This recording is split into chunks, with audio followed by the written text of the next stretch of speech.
আসসালামু আলাইকুম। হ্যালো বন্ধুরা, তোমরা কেমন আছো?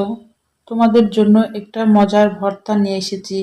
দুধ মান কচুর ভর্তা। অনেক টেস্টি। আমি পাতাগুলা সুন্দর করে ধুয়ে পরিষ্কার করে ধুয়ে আমি আগে সিদ্ধ করে নিব।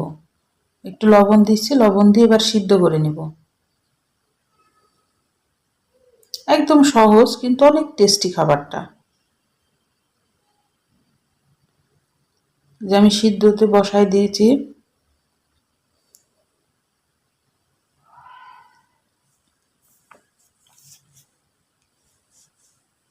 সিদ্ধ করে নিব সুন্দর করে।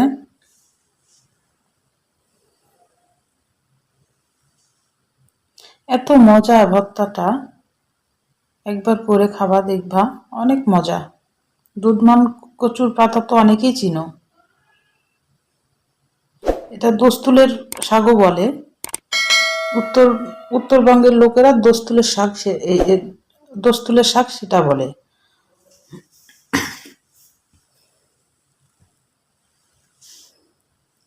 দোস্তুলের পাতা বলে, শাক বলে। আমরা দুধমান কচুর পাতা বলি। আমার সিদ্ধটা করা হয়ে গেছে। আমি একটা পাত্রে তুলে নিচ্ছি এবার।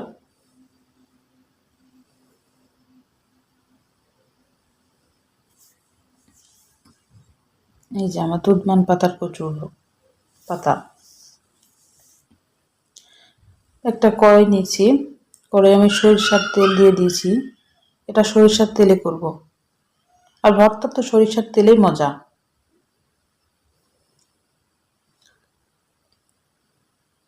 তেলটা একটু গরম হওয়া পর্যন্ত অপেক্ষা করব।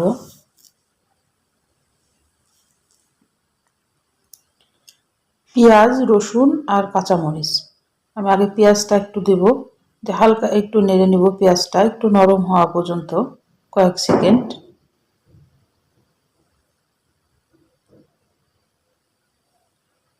পেঁয়াজটা যখন একটু হালকা নরম হয়ে আসবে,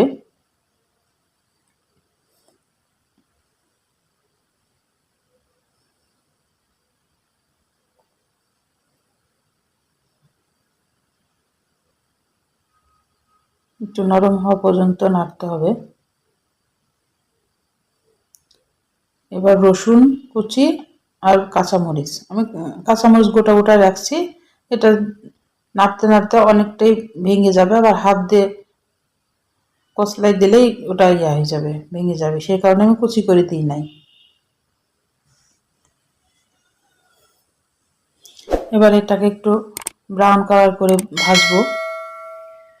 এই যে আমার ব্রাউন কালার করে ভাজা হয়ে গেছে।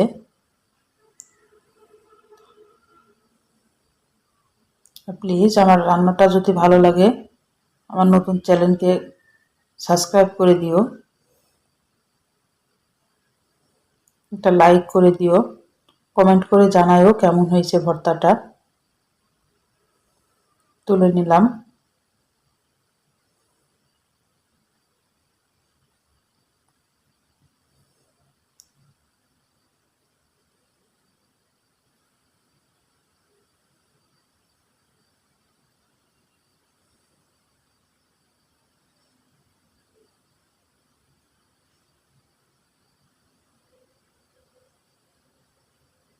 একটু ঠান্ডা হওয়া পর্যন্ত অপেক্ষা করব, নাহলে গরম তো আর হাত দিয়ে ওভাবে চটকানো যাবে না।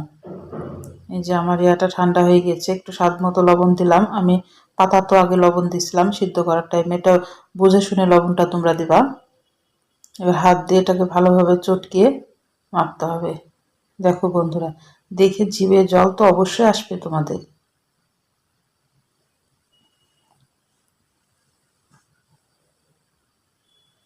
গরম ভাতের সাথে যে কি মজা এই ভর্তাটা, একবার যদি খাও এইভাবে, পরিবারের লোক সবাই তোমার প্রশংসা করতে বাধ্য হবে যে কি ভর্তা বানিয়েছো। ভাতের থালা থেকে ভাত সব চেটে পুটে খাই নেবে। যে আমার ভর্তা হয়ে গেছে। তোমরা সুস্থ থাকবা, ভালো থাকবা। আর আমার চ্যানেলটাকে একটা সাবস্ক্রাইব করে দিও। আমার ভিডিওটা যদি ভালো লাগে একটা লাইক করে দিও। আল্লাহ হাফেজ।